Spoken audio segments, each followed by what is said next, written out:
अमेरिकी चुनाव के पहले सर्वे को लेकर अब खबर है। आपको बता दें, सर्वे में कमला हैरिस पिछड़ रही हैं और डोनाल्ड ट्रंप राष्ट्रपति की रेस में अब आगे बताए जा रहे हैं। 7 स्विंग स्टेट में ट्रंप 5 राज्यों में आगे हैं।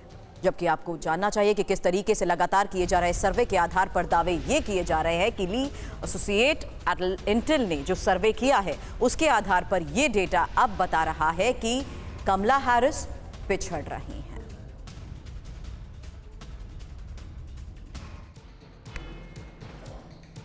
इस सर्वे के बारे में अब इंफॉर्मेशन आपके सामने, क्योंकि अमेरिका में जिस तरीके से ली एसोसिएट इंटेल नाम की कंपनी के सर्वे की बात सामने आ रही है उसके मुताबिक डोनाल्ड ट्रंप 49%, जबकि कमला हैरिस 47% के साथ फिलहाल पिछड़ती हुई नजर आ रही हैं। हालांकि स्विंग स्टेट्स की यहां पर बात हर बार इसलिए की जाती है क्योंकि स्विंग स्टेट पर जिस तरीके से सर्वे के आधार पर इस वक्त डेटा सामने आ रहा है उसमें यह बाजी पलटती हुई नजर आ रही है। जहां एरिजोना के साथ साथ जॉर्जिया और मिशिगन के आधार पर सामने आया ये वो डेटा आपके सामने, साथ ही नेवाडा और नॉर्थ कैरोलिना के साथ साथ पेंसिल्वेनिया और विस्कॉन्सिन का ये डेटा है जिसमें देखिए कि बहुत कम मार्जिन के साथ ही, क्योंकि यहां कमला हैरिस जहां 47.3%, वहीं ट्रंप 47.6% के साथ आगे बताए जा रहे हैं। हालांकि यहां देखिए कमला हैरिस को अगर नॉर्थ कैरोलिना में 47.1% डेटा के मुताबिक इनपुट मिल रहा है, वहीं 48.5 बहुत कम मार्जिन के साथ ही यहां पर फिलहाल डोनाल्ड ट्रंप स्विंग स्टेट्स में आगे बताए जा रहे हैं, क्योंकि पेंसिल्वेनिया में 47.7%, जबकि 48% ट्रंप उसके साथ आगे नजर आ रहे हैं, 47.7% विस्कॉन्सिन में, जबकि 47.9% कमला हैरिस के फेवर में जाता हुआ यहां डेटा के मुताबिक इनपुट मिल रहा है। अब एक ऐसी इंफॉर्मेशन आपके सामने, क्योंकि राष्ट्रपति बनने के बाद डोनाल्ड ट्रंप और कमला हैरिस की क्या क्या नीतियां रहने वाली हैं इस पर सबकी नजर है।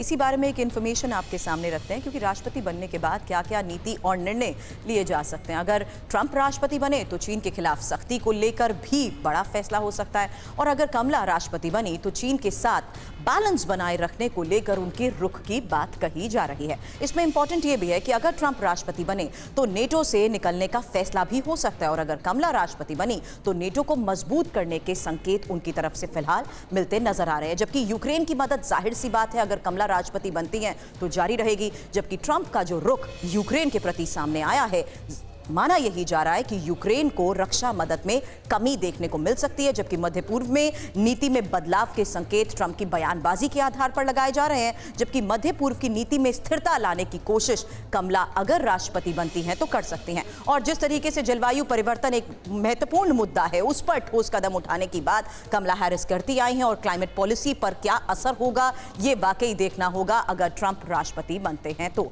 लेकिन ट्रंप और कमला हैरिस का भारत के साथ जिस तरीके से नजदीकी रिश्ता रहा है, आपको हम बताते हैं ट्रंप ने बतौर राष्ट्रपति भारत के हित में क्या क्या काम किए हैं।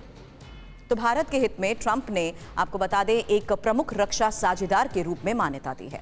इंडो पैसिफिक क्षेत्र में भारत की भूमिका को महत्वपूर्ण बताया है।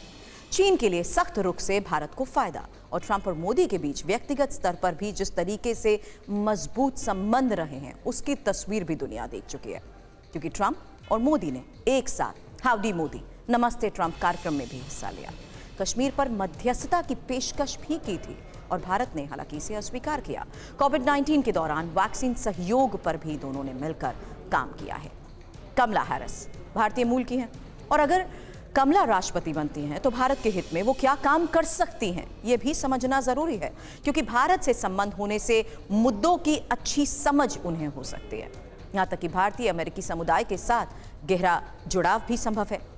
हालांकि अमेरिकी विदेश नीति में भारत के महत्व का जिक्र वो पहले ही कर चुकी हैं, और उपराष्ट्रपति बनने से अमेरिका में भारत का राजनीतिक और सामाजिक प्रभाव भी बढ़ा है।